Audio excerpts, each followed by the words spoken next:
Hello, good afternoon friends, students. Here Sonu sir with a new video of class 7 and 8 general knowledge, we can say GK.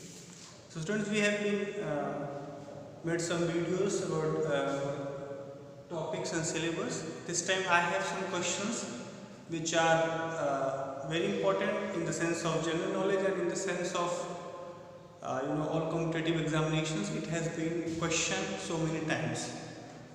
So this video is for both classes. So I have already suggested in all my videos, take your pen and notebook and what I speak, write it and understand it, and this time you have to make some extra questions and answers for these questions. So I start my video. Okay, there is a current affair.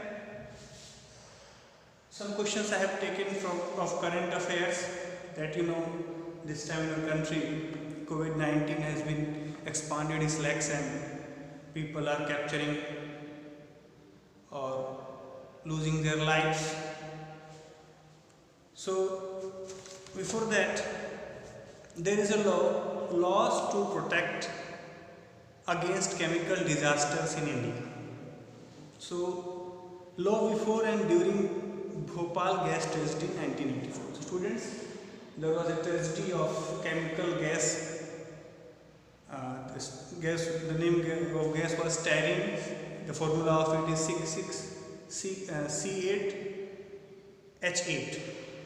The temperature of that gas should be of 20 degrees Celsius, but it was more than that. So the gas expanded or splashed on all city of Bhopal, and that tragedy lost at least 25,000 people's life. So disturbed, but some people were dead also. So for that there was laws to protect against chemical disasters which were made in 1984, and in 2010 National Green Tribunal, we say it NGT. So what it does, it protects environment and conservation of forests. What the NGT does, National Green Tribunal, Environmental Protection and Conservation of Forest. It was formed in 2010. So we have seen about this topic in our news channels and all. So very important topic at the same time. Okay, so these two current affairs was a discussion, and there is a new question also, which is India Post has tied up with ICMR. The full form of ICMR is Indian Council of Medical Research, to deliver COVID-19 testing kits to around 200 labs. These labs have been designated by the ICMR. So Indian Council of Medical Research has to deliver COVID-19 testing kits to around 200 labs. These labs have been designated by the ICMR. So by this time, Indian Post has undertaken a good cause and a good work, that testing kits, near about 200 testing kits of COVID-19 is going to distribute in the remote areas, like Kota and different cities which are till not connected with us. So this will help in checking of COVID-19 new cases, and Indian Post is doing a great job. So it is a matter of applause. Okay, so now we start our exact video, what we are here to discuss about, and our questions are very friendly questions which have been asked in so many exams, and they are in your syllabus also, and questions are based on our ancient history. Students are so curious about study of ancient history. We study about ancient kings, queens, their relations from foreign countries and all. So we get very interested to read that things all. So this time I chose those topics. to make you aware. And there is first question, and question is, which of the following ancient Indian kings had appointed Dhamma Mahamtas? So there is not given any option. I have to ask question like this. Okay, which ancient Indian king had appointed Dhamma Mahamtas? So this question, I think you all know that Dhamma Mahamtas was appointed, or Dhamma Mahamtas were appointed by King Asoka, the great King Asoka. So first we have to know what were Dhamma Mahamtas.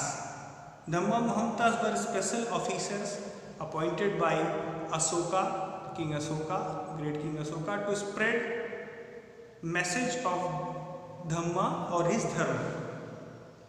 And what was the essential work of them?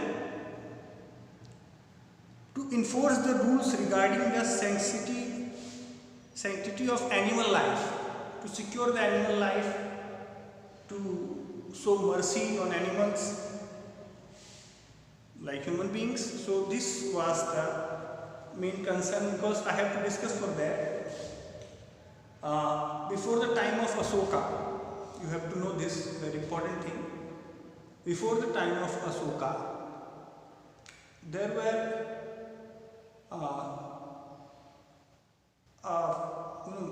more system of sacrifices of animals. Okay, if we say in Hindi, that is Bali, sacrifices of animals, and in that so many animals were losing their lives, and it was so cruel thing against of them. So as you know, Gautam Buddha,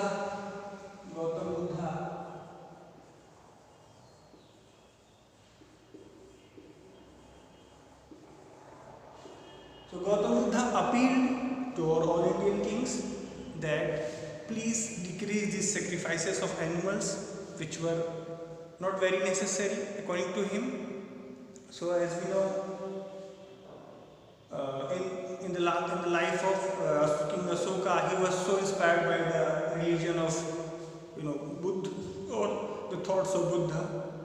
So he tried to decrease the sacrifices of animals, and he ensured and appointed some officers, official officers, Dhamma Mahatmas, who were in sake and in control of this sanctity of animals and cruelty against them. And the dharma or dhammas which Asoka had made or provided for their followers was the message of them. So I think this our first question was very important. Which king or which ancient Indian king had appointed Dhamma Mahatmas? So Dhamma Mahatmas were special officers, okay, to spread the message of Dhamma or Dharma of Asoka and enforce the rules regarding the sanctity of animal life. So this was our first question. You can write any perspective of this question, and related other question you can also find, search and write. Okay. Now we move on to our next question, and question is, what was the name of Gautam Buddha's only son? So students, I have been told in my previous videos that the question on Gautam Buddha, Mahavira and Gandhiji has been asked in so many examinations and has been always having importance. So I have been also selected the questions which is related to your syllabus and at the same time is related to the world's perspective. So second question is, what was the name of Gautam Buddha's only son? So Gautam Buddha had a son, after the born of his son, he left his house for nirvana. So the name of his only son was Rahul. What was the name of him? Rahul? It is very important question. It is asked in less time in questions, so you have to remind this question. And the life of Harishchandra and Gautam Buddha is having same parallel story. Like he was also in sacrifice of so many things. Like Harishchandra and Gautam Buddha also sacrificed his life, his family for nirvana and for knowledge. So it is also an important question. Okay, students. So two questions we discussed here. First was who were Dhamma Mahatmas and what was the work of them. Second, what was the Gautam Buddha's only son named? And third, in which year? And third question is about Mahavir Jain. So in which year Vardhaman Mahavira was born? Okay, and in which state according to the present political or geographical location? So it was 540 BC. It was 540 BC.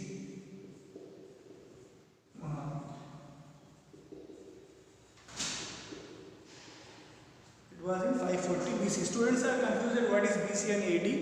So BC times regard as before Christ, and AD is after death of Christ. So Mahavir was born in 540 BC. Okay. So we move on next question. In the revenue department of Mauryas, who among the following was in charge of the collection of all revenues in the empire? So, who was the charge of the collection of all revenues in the empire of Chandragupta Mauryas or in the Maurya rulers? So, what is the answer? Okay, what we say to the revenue officers of Mauryan times? This question can be asked in this way also. What we say, the revenue officers of the Mauryan times. So they were Samharta. Samharta.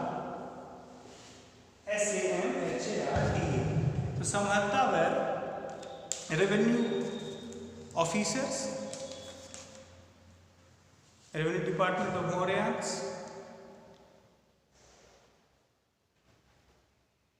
Okay, so this is also important question, students.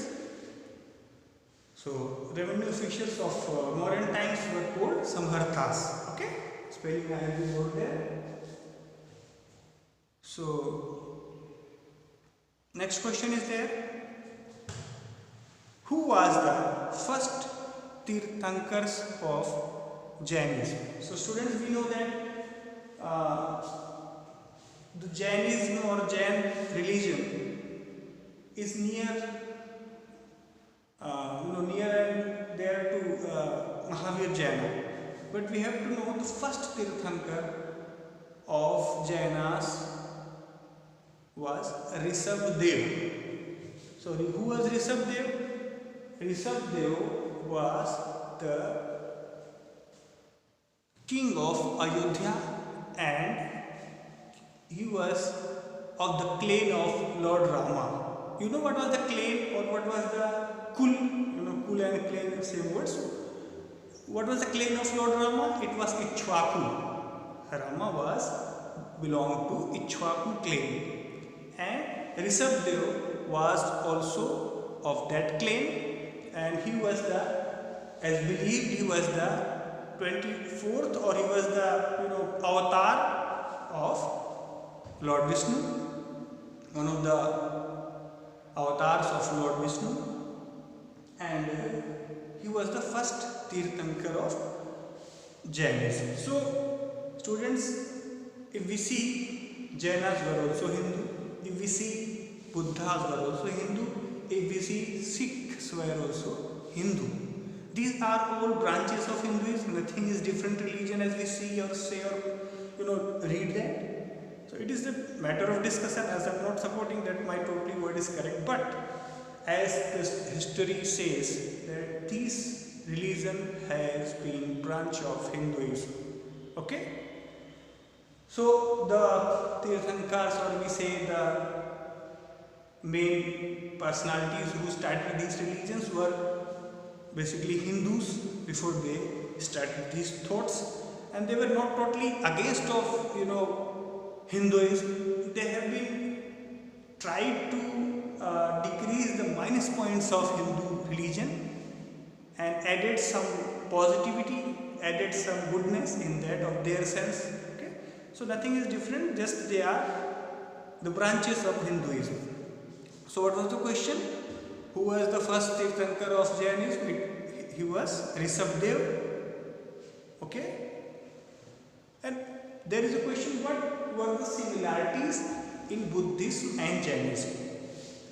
As I have been discussed that Buddhism and Jainism, or Buddhists and Jains, were the branches or the next generation, we can say, of Hinduism. Some different ideas they had.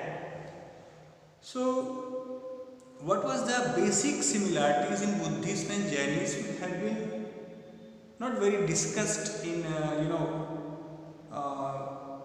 books or at various stages. So this is very important at this time that we are discussing what were the similarities in Jainism and Buddhism. So what were they? Both opposed the Brahmanical domination and caste system. I am talking about similarities in Jainism and Buddhism. Both opposed Brahmanical domination and caste system. Okay. Both have accepted the theories of karma and rebirth and moksha. These are similarities in Jainism and Buddhism, and which have been taken from Hinduism. That's why I have been told that these are branches of Hinduism. So both have accepted the theories of karma and rebirth and moksha. Both preach truth, non-violence, celibacy, and detachment from material comforts. So these things has been also told in our religion. Both uphold the essence of Vedas. So they didn't or haven't totally disagreed with the essence of Vedas, but they hold or uphold the essence of Vedas, and this similarity has been seen in Hindus, in Jainas, and in Buddhas at the same time. So very important thing I am going to say. So similarities in Buddhism and Jainism, both oppose Brahmanical domination and caste system. Both have accepted the theories of karma and rebirth and moksha. Both preach truth, non-violence, celibacy, and detachment from material comforts. Both uphold the essence of Vedas. Okay, very important thing. You have to read further for that question. If anything I have been mistaken or anything I have been forgotten, so please remind me and add on that summary. Okay, next question, students. What was the other name of Harshvardhan? Harshvardhan was king of Kannauj. Very important and very interesting topic is there. Harshvardhan.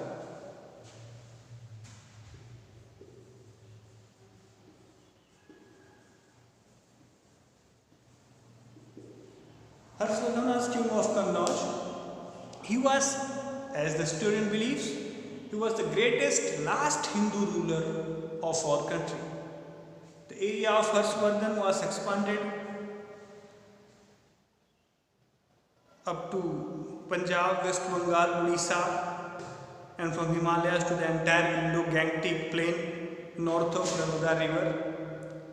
He gave equal respect to all religions and became the follower of Buddhism in later life. So what was the exact question? What was the other name of Harshvardhan? So students, as you know, or you have to know, he ruled between 606 to 647 AD.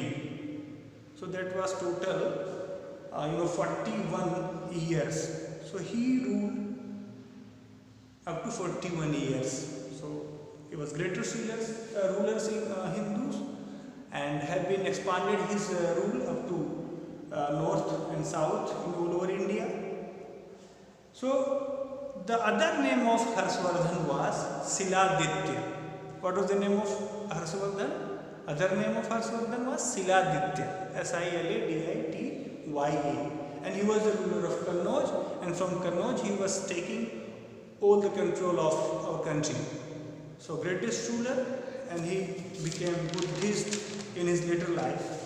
So very important question, students. We have to make some new words for this question also. Okay, next question I am going to explain.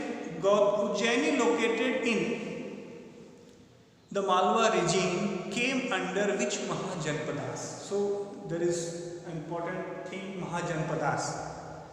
There were 16 Mahajanpadas were mentioned in our history. So there was a state or a city located Ujjaini in Malwa region. This is now in MP, Madhya Pradesh. So came under which Mahajanpadas? So it was Avanti Mahajanpad. It was Avanti Mahajanpad. So many Janpadas were there: Taksila, Kasi, and Kausal. Whether I remember this time, but Avanti was also Mahajanpad, and Ujjaini or Malwa region was in Avanti Mahajanpad. Okay, students? And this city was of the son of Samudragupta, Chandragupta II, Vikramaditya, which we say him. And Kalidas was poet of his court, royal court, and the birthplace of Kalidas also was Ujjain. So very important city as a prospect of Indian history. So you have to also read and write further for this question also. Okay, students, we move on next question. Who is often described as the first empire builder of Indian history? So it is very important question and have been mistaken many times by the students in exams and all over. So students always think that Chandragupta Maurya was the greatest ruler in Indian history. Yeah, no doubt he was there. But if we ask or if we say about who is often described as the first empire builder of Indian history, so who has started empire building? Who has started empire building of bigger empires in Indian history? So he was Mahapadmananand. He was Mahapadmananand, and he was the ruler of Nanda dynasty. He was the ruler of Nanda dynasty, and Nanda dynasty has been concluded or included with Lord Krishna's claim, and have been ruled in Magadha, this time Bihar, Pataliputra and all, and where the most time rulers and more time ruled, they have been ruled more time for our country. So if we see and we say about the empire builder and first empire builder of our Indian history, the name is Mahapadmana Nanda. So very important question is there, and there is a matter of discussion in this question. The last ruler of, and there is a question of this Nanda dynasty. Who was the last ruler of Nanda dynasty? So the last ruler of Nanda dynasty was Dhananand. So Dhananand was the last ruler of Nanda dynasty, which was started by Mahapadmana Nanda. So there is a story between this question.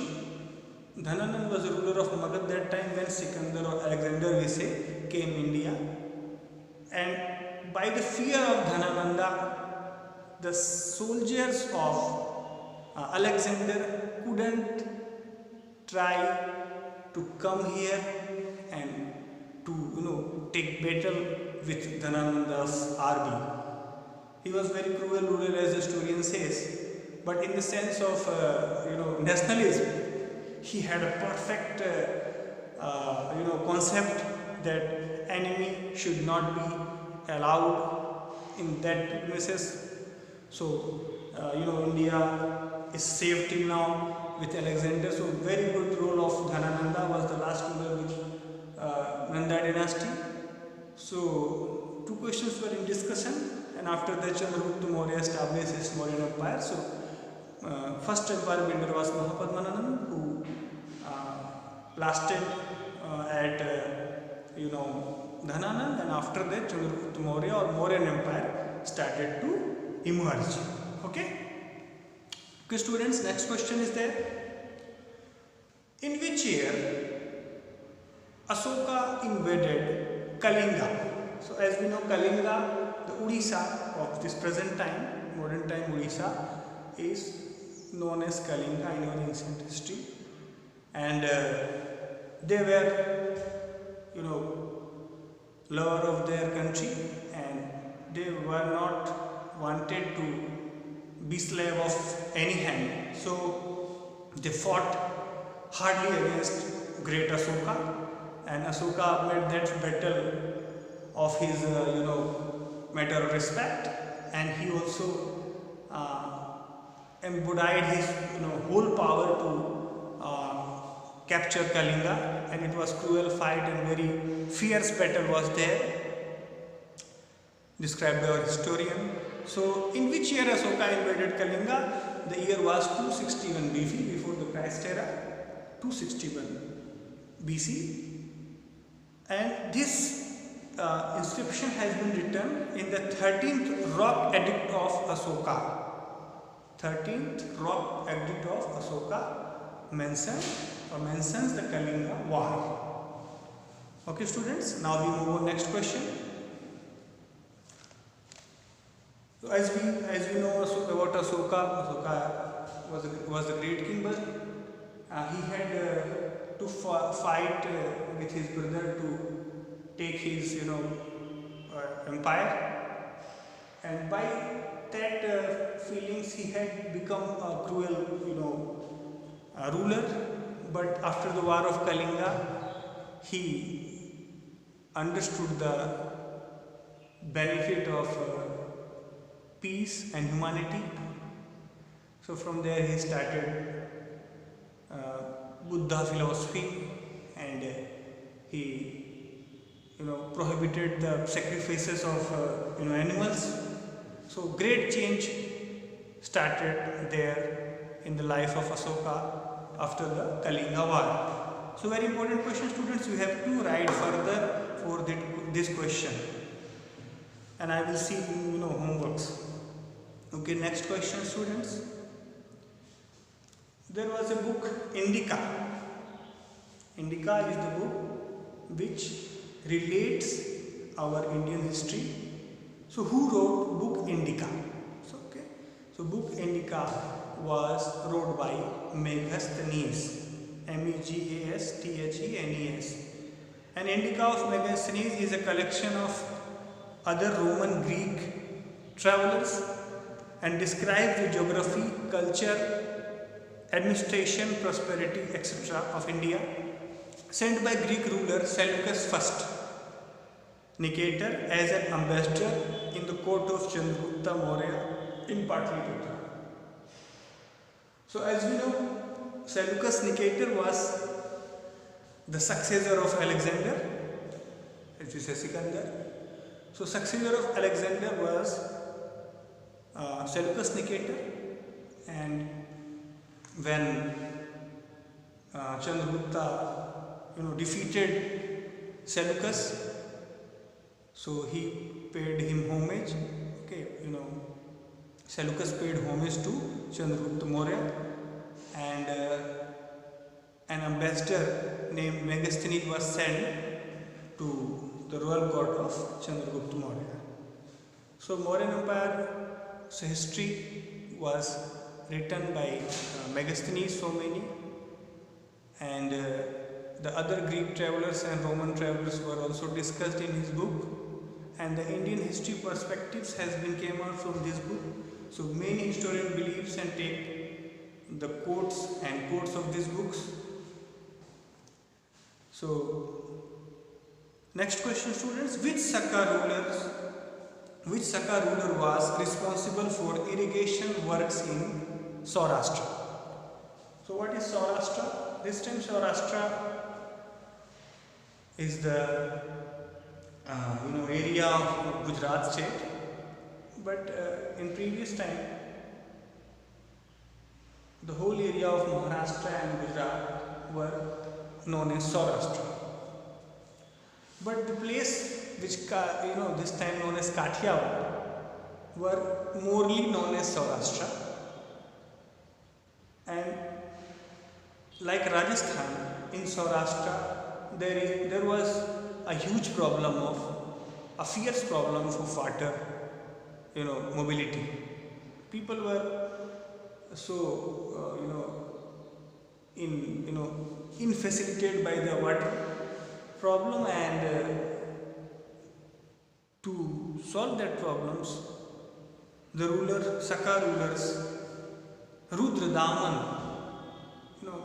was responsible for irrigation works in Saurashtra. He made a huge lake, Sudarshan Lake, I remember that this time. So Rudra Daman made a lake, Sudarshan Lake, and by that the irrigation works started in Saurashtra. So it is a big name in the sense of irrigation, and the people of Saurashtra are blessed by that type of ruler. So very important question, and this is written in the Junagadh inscription. This is written in the Junagadh inscription. Junagadh is a district now in Kathiawad. There Somnath temple is located now. So in Junagadh inscription, Rudra Daman's irrigation works had been prescribed or discussed. Okay, which was the first major inscription to be written in Sanskrit. It is also important thing to know. Junagadh inscription was the first major inscription to be written in Sanskrit. Okay, so you have to write and understand me further for this question also. Okay, students. Now we move on next question. Who was in Gupta dynasty adopted the title Kaviraj? So as we know, Gupta dynasty's first ruler was Chandragupta first, and after him it was Samudragupta, and after him Chandragupta II, who is known as Vikramaditya, and then Skandagupta and all. So the Gupta empires in our Indian history has a important role, and which is always been mentioned on or been matter of discussion. So who was in Gupta dynasty adopted the little Kaviraj? What is the meaning of Kaviraj? Kings of poet. So he was Samudragupta, the son of Chandragupta first, Samudragupta. So we have to know this Gupta dynasty was also formed after Mauryan dynasty. They were also in Magad, and their claims were Guptas also. They changed their title just, but they were also plain of Mauryans. And they started Gupta dynasty in Magadha, Patliputra and Bihar this time. And after that, Samudragupta transferred his capital at Ajodhya also. This time we know Ajodhya, and Saket, there is a place Saket. So from there he expanded his rule up to Jaini, where he sent his son Chandragupta II, who is known as Vikramaditya. As students, it is very important to know here, the age of Samudragupta was known as golden age of Indian history. Okay, so many good works has been occurred that time, or had been occurred that time. So why he was known as Kings of Poet? Because he was expert in Veena playing. Veena, as we know, as a musical instrument, and he was also a competent poet, competent musician, and good in religion discussion or religious discussion. He was gifted musician, poet, and took part in religious discussion, and also you know made a sacrifice. Ashwamedha Yagya or sacrifice was in his reign about 365 AD, and he was also entitled as Maharaja Dhiraj, King of Kings. He expanded his rule up to north and south in India. As we say, his reign ushered as a golden age of India. And almost India has been captured, and after that Afghanistan seemed to have paid him homage. The ruler of Ceylon, this time Sri Lanka, sent an embassy to secure privileges for Singhalese monks at Bodh Gaya. At that time Singhalese or Lankans monks of Bodh religion was there in Bodh Gaya. So he sent an embassy there in India from Lanka to afford their monks in Bodh Gaya. So the connection of Samudragupta was up to south, up to north, and all over the Indian subcontinent. He was the greatest ruler of that time. And one thing is very important to discuss here.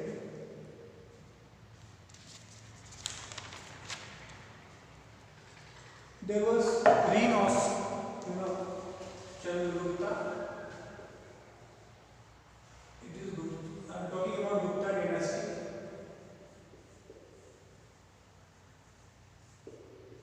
So first ruler was Chandragupta first, then Samudragupta,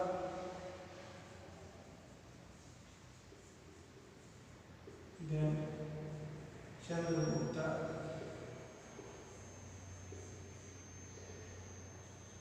second, as you know him, Vikramaditya.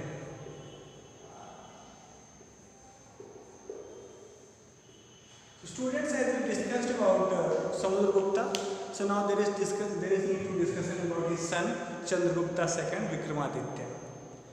So he was also greatest ruler of that time. The famous poet and dramatist Kalidasa was in his reign, and historian says that Vikramaditya was responsible to find our religious places which were lost or somewhere forgotten. So Vikramaditya found them and recollected them. So he was very important leader at that time, and 9 gems, as we know, of Vikramaditya's royal court, and in 9 gems Kalidasa was also there. So, and after Chandragupta to Vikramaditya, his son or his next successor, Skandagupta, was also so discussed. Skandagupta had made Nalanda University, which is now destroyed by Muslim attackers.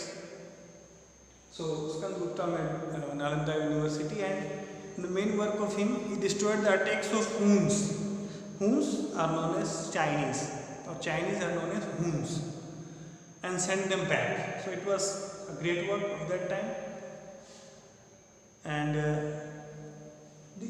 as I have written on this board, the Gupta dynasty, Chandragupta first, Samudragupta, then his son Chandragupta second, Vikramaditya, then his son Skandagupta. Now it is time to discuss about the poet who was believed in the reign of Vikramaditya or Chandragupta II. So Kalidasa was a classical Sanskrit writer, widely regarded as the greatest poet and dramatist in the Sanskrit language of India. His plays and poetry were based on the Vedas, the Ramayana, Mahabharata, Puranas and all. So in Gupta Empire, he wrote so many books. Kalidasa was regarded as the greatest poet and dramatist of ancient India. He wrote the Ritu Samhara, the Meghduta, Kumar Sambhava, the Raghuvansa, the Viramavasiya, the Malikagnimitra, Abhigyan Sakuntalam, and etc. So these, works of Kalidasa has been discussed in world level, and he is in reading and writing of many students. So students, I'm going to finish this video, and in homework you have to recollect this whole video. You have to listen very carefully what I have said, and by that all questions which is mentioned in this video, you have to make questions related to these questions, and at least 20 questions you have to make. And more you search and more you find the answers and the details of the questions, you get aware for that, and you get to know, and you get excited that these things are very interesting to read and learn. Okay students, so thank you, you gave your support, and I will come with next video or new video. Till then, have a nice day. Bye bye. Thank you.